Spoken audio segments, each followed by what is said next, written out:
Well, hey there. If you have ever walked out of your classroom thinking, like, why don't they care? What is it that I am doing wrong? This episode, my friends, is for you. I'm here to let you guys know that you are not boring. You're not a bad teacher, but your curriculum might be boring. And there is a fix for that.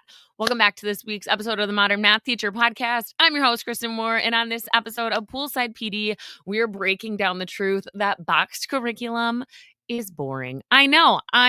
It's a hard one to swallow, and I know that you know it in your heart. Hey, also, did you know that we are kicking off Bootcamp week? And even if you haven't signed up yet, it is not too late to join. I'll make sure to leave that link in the show notes. So today, I want to speak to the teacher who feels like they've tried it all and nothing is working.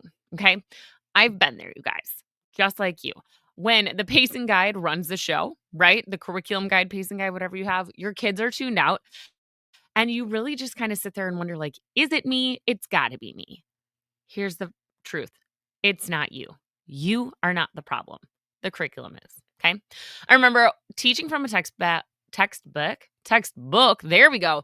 Really early in my career. I'm talking like my student teaching days. I followed it page by page, slide by slide.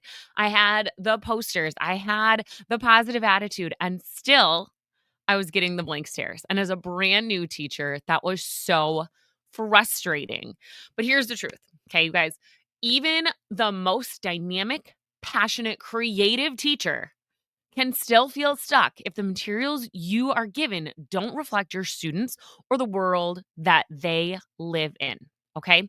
So, as somebody who spent, I don't know, 5, 6 years doing curriculum review, reading through all of the different textbooks, I know that they don't capture your students and your interests the way that they could. So, remember, it's not you that's boring. It's the fact that curriculum wasn't built for today's students. It was built for other things like compliance, coverage, and our favorite, standardization. So, this doesn't mean, though, that we're going to throw it all out, okay? Because some curriculum has really great aspects to it, okay? But it does mean that we need to stop blaming ourselves when the traditional materials aren't enough for the engagement we're seeking in our classroom, okay? Now, when I'm talking about engagement, I don't mean that you need to be entertaining. Okay.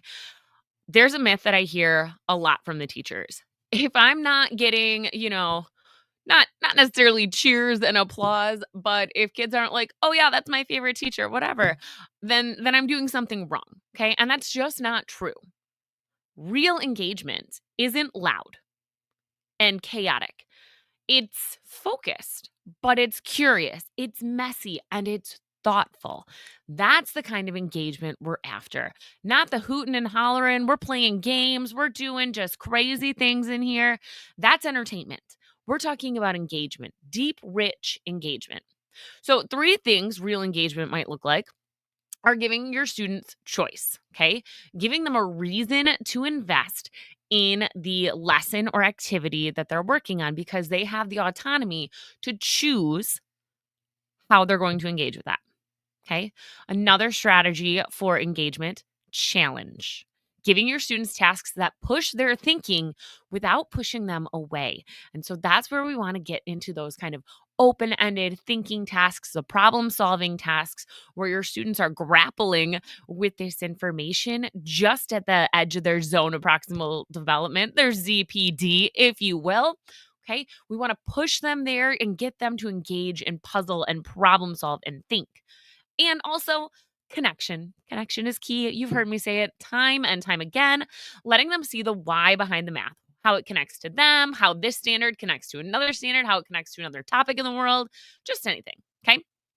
So, one of the first times I ditched the scripted warm up and gave students a simple would you rather activity instead with real numbers tied to phone plans. It changed everything. Now, I know that that actually sounds kind of old and dated these days because our phone plans are so much different than they were when I first started teaching.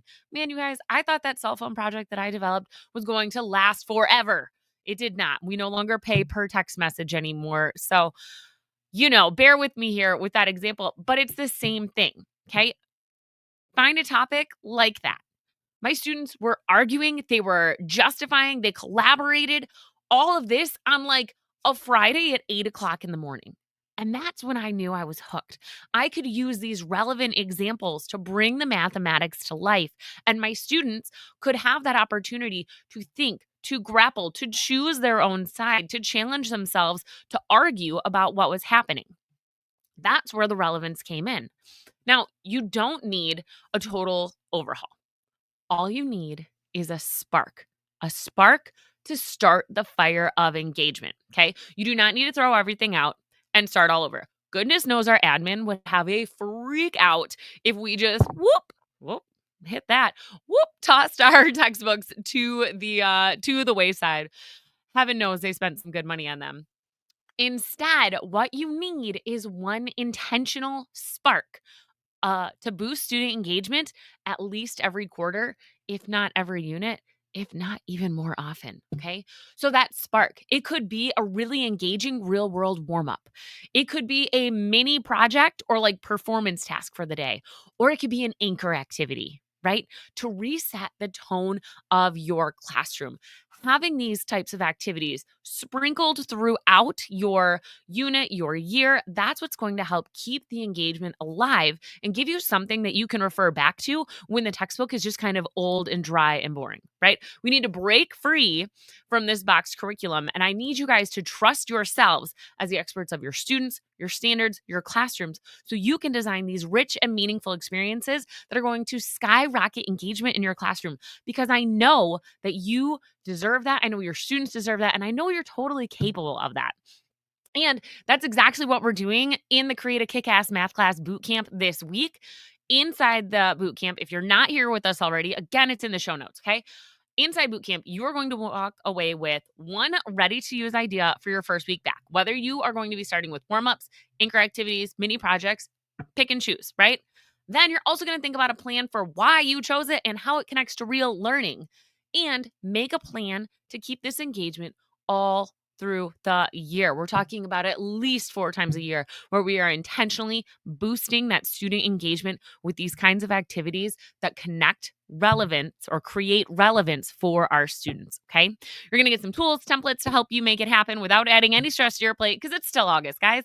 I know a few of you are already back in the classroom and I'm so sorry for you, but some of us are still sitting poolside, sipping Mai Tais. So, I wanted to make this as easy for you as possible. Remember, it is not too late to join. Replays are waiting in the Facebook group, and the best is still yet to come. So, if you could go ahead and head to the link in show notes to sign up for the bootcamp now, you'll get instant access to day one, join live or on the replay for the rest of the week, and leave feeling confident and excited about your math class again.